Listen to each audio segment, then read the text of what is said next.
Welcome back to another episode of Firefighters and Fire Trucks Getting Ice Cream. This is part 2 with my friend Ryan Pennington from Jumpseat Radio and Training. We are just pulling up to Luv-It Frozen Custard, which is just as much a part of Las Vegas history as Old Engine 3 here. Hang out with Ryan and myself as we finish up our great conversation over some chocolate milkshakes with large diameter straws. Man, I'm excited to eat ice cream. All right. You gotta press out here to get out of the door. Oh, yeah. So what happens if you're trapped inside the engine? Can we still get out? Give me the Rick team! Mayday, mayday, mayday. Ryan's stuck in the engine.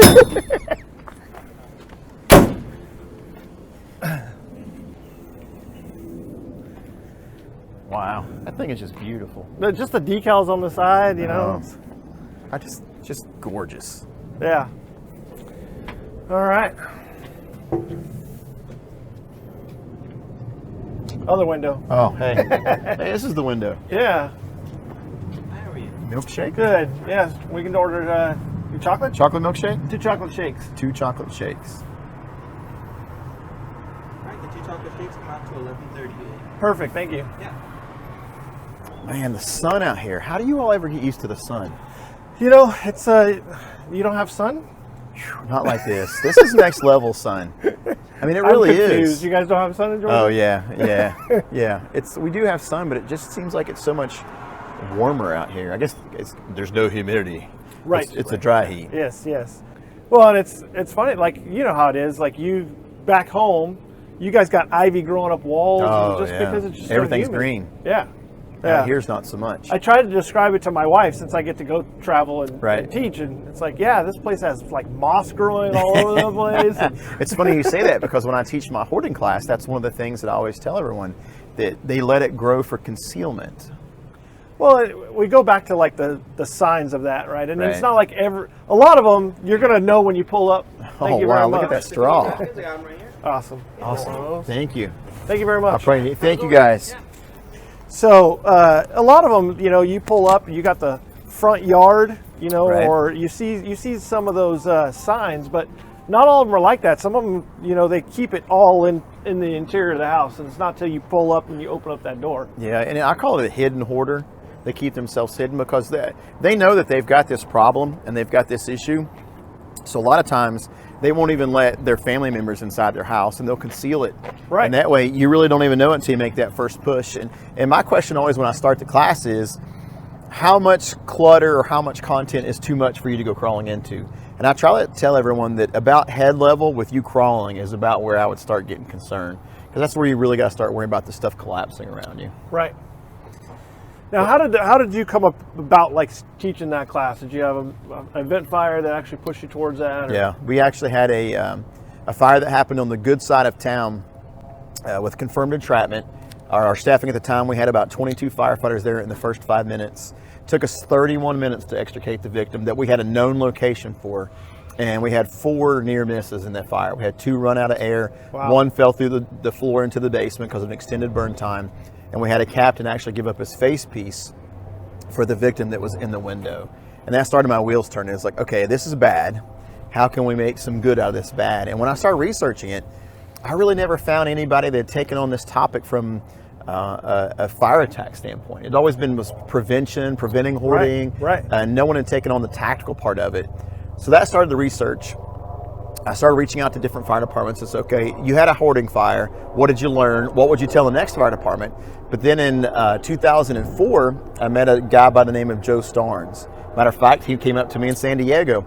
He said, "Hey Ryan, my name is Joe Starnes. I work with Project Kill the Flashover. Would you be interested in burning a hoarding house?" I said, "Yes, sir, I would." Right. So in 2005, I had to develop my hypothesis and my theories, and then we went to Shelby, North Carolina, and we filled a house full of stuff and we burned it.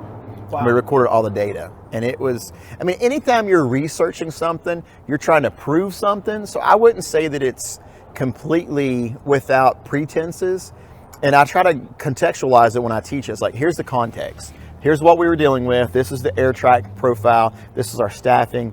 But at the same time, we proved that fires without air and lots of stuff go out really fast.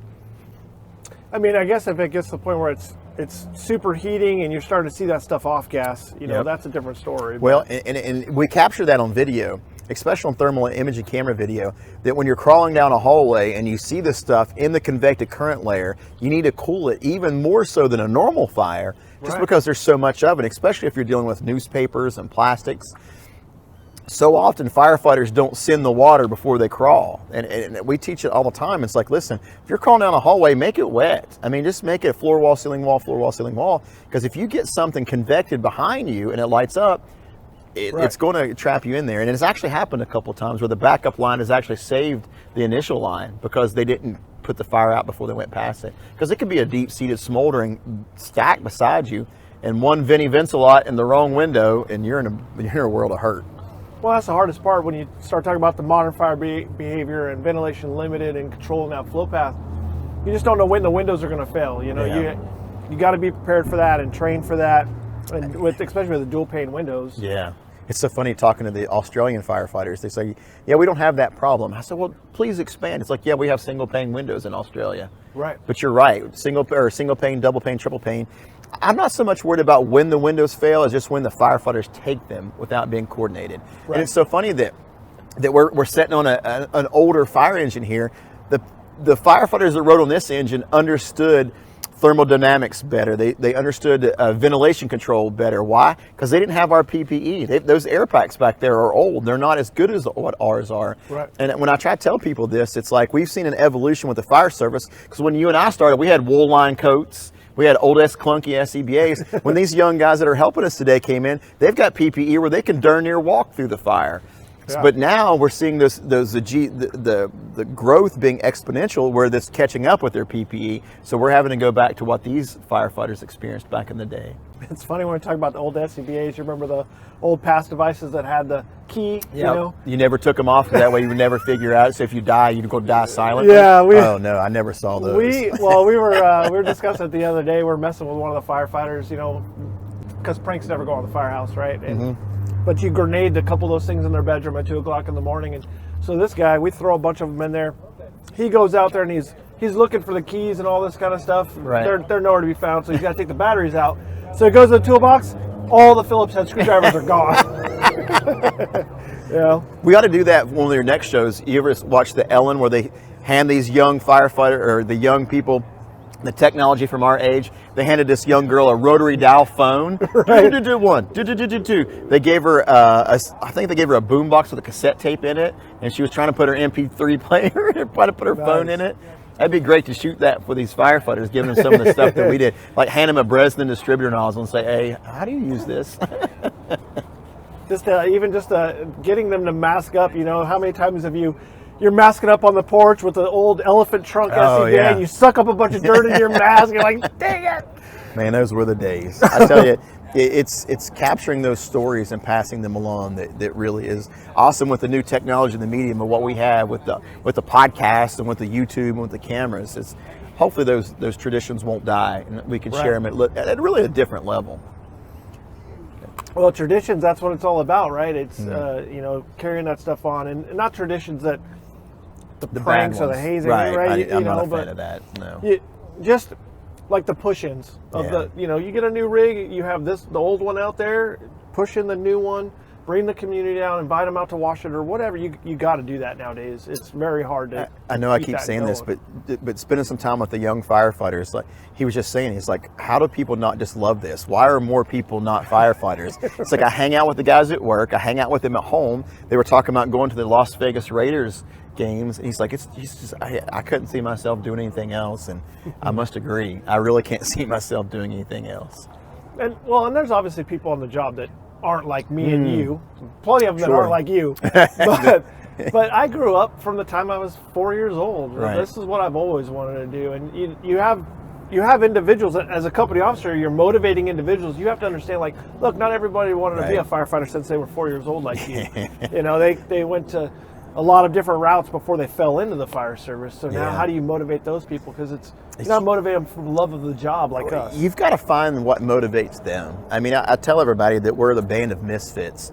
If you go talk to all these firefighters and you figure out where they came from, we've got a guy with 2 college degrees, but he's the same as I am. It's just, you got to figure out how these people interact, what's their hot buttons, what they do like, what they don't like. Right. And we were talking about that in Aggressively Positive today, is what's the spouse's name of your partner? Does your partner have a dog? What's the dog's name? What sports do the kids play, or what activities they do? And that's just part of being, I say the brotherhood, it's just the brotherhood and sisterhood, but it's more about the community of the firehouse, really. Right. Well, in the managing employee fires class, I call that, it's literally knowing your building construction. You have to, you can't manage a fire in that person if you don't understand how they're built and who else lives inside them. You know, like I said, their family. You know, who are they actually going to be there to protect and try to save if they got a fire going on in them? Right. There's other things that are important and salvageable to them too. You know. That's a great point. I mean, it really is. And the problem about that is we've got these things in our pocket we pull out and we sit and type on them all day long. I mean, it really needs to be a no phone zone. We're building separate bedrooms for everybody now, and they all got their own TVs. And I miss the open bedrooms. I mean, we still have them in. I guess we probably have 2 or 3 stations that still have open bedrooms, and I can't tell you how much better I sleep in an open bedroom, knowing that when the bell goes off, hey Rod, you up? Yeah, Joe, you're up. Get up. I mean, you can't do it now because everybody's got a CPAP on. That's why we have separate bedrooms. Yeah, but I miss it. You learned so much about the job back then. You know how many. And my wife will always jokingly, you know, when we're getting in a little tiff or whatever, you know, go back to your slumber party. And it's what it is. But back then, it was. How much did you learn? We'd be up till 1 o'clock, 2 o'clock in the morning, just talking. I just don't understand why those toilet paper rolls kept flying through the air quite the same. I'm not a big prankster or jokester, but toilet paper rolls were pretty fun. Well, like you said, you have to do it. It's just where's the line, you know? And it's not only our line; it's the line for the customer and the community and the mayor. You have to keep those in check. It's like, look, it's not just what we consider is funny or not funny. You have to keep that in perspective. If it was to hit YouTube or if it was to hit the mayor's desk or whatever, what are they comfortable with? That really brings another layer of accountability to ourselves. And people ask all the time, what's your opinion on helmet cameras? I think they're fantastic because when I wear my helmet camera, I do everything right. I mean, it's a sad truth that just you're held accountable to different levels. So. Absolutely. Well, it's like you talking about you guys have a fire and you're listening and all that kind of stuff, or you're going back and listening to the tapes and all that. And we as a fire service, we've had helmet cams for a long time. Right. Going to that progression where now it's more than just cool video. It's part of an after action review process. Absolutely. But you have to break that culture first, right? I kind of did a class called After Action Renew, and it was all based on we caught a couple of fires on camera that didn't go well. Right. And we said, we need to talk about these.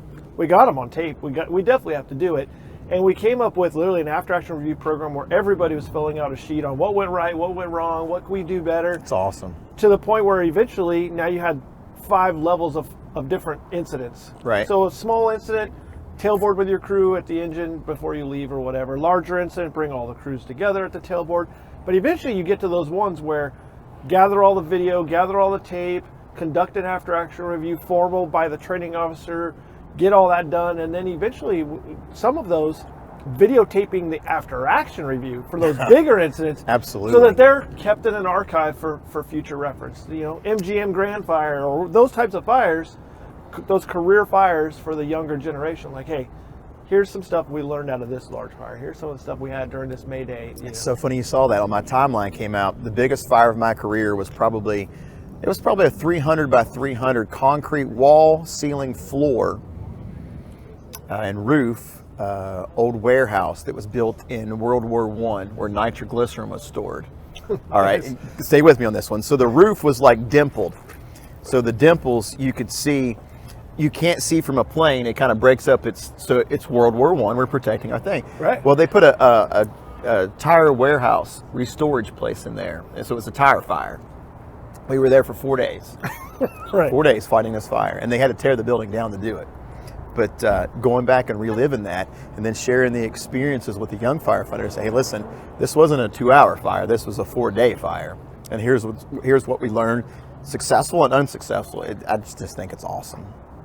The tailboard stories have concepts with them now. Well, I remember we had a tire fire, and you're trying to keep these other tires from catching fire, so you're dragging them all out of the place. And then there's a bunch of decon and hazmat that goes into it and all that too. But literally, because we drug all these tires out, now it's becoming this big hazmat cleanup. And so the owner is literally fighting us like, well, I didn't put those tires out there on the street. They were inside my shop, burning up inside my shop. You drug them out there, now they're a hazmat problem. Yeah, it's so funny that you talk about decon in it. Our ladder truck, our white ladder, was our white ladder that was there was completely soot covered black, and we begged the fire chief not to clean it. Because I mean, it just looked wicked to see this ladder truck and just this black scorch marks all the way down. And it's like, of course, you can't do it that way, but we sure to get some cool pictures. I'm sure there's a lot of cool pictures out there. That is the biggest straw. Talk about large diameter. That is a large diameter straw. That is a fun. We want to make sure that you get the GPM. Oh my, yeah. I mean, big fire, big water. I guess big belly, big straw, right? You need a big belly with a big straw. Well, that's a great milkshake. That's what it's all about. Well, Ryan, I definitely appreciate you hanging out with me. And we'll have to do this again. Can we have a second episode down up? When you've got your 100th, I'll be your 100th guest when you've got 100 episodes. I'll see what I can do. Yeah, this is fantastic. It's going to be a cool season this year. I got Mittendorf on the hook and Nick Brunacini, and but I'll hang out with Ryan too. Dude, anytime, especially when it's involving ice cream. Thanks for having me. It was absolute blast. Pleasure. Appreciate it. Thank you. And see you around at the next conference. I'll see you in April. Yes, sir. All right. All right.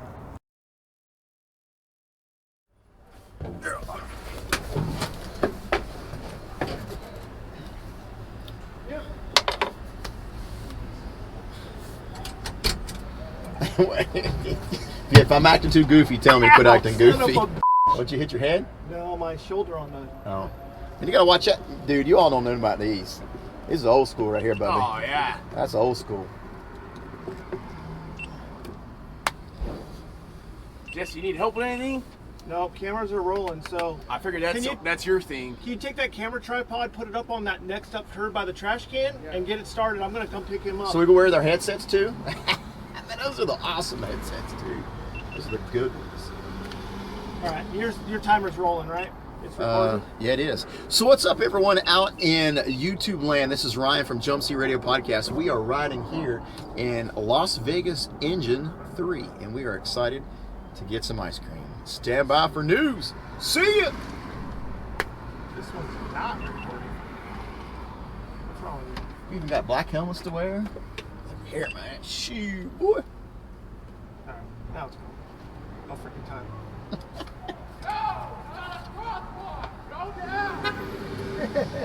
Not a crosswalk. Okay, dude. Yep. You good? I'm out. Yep.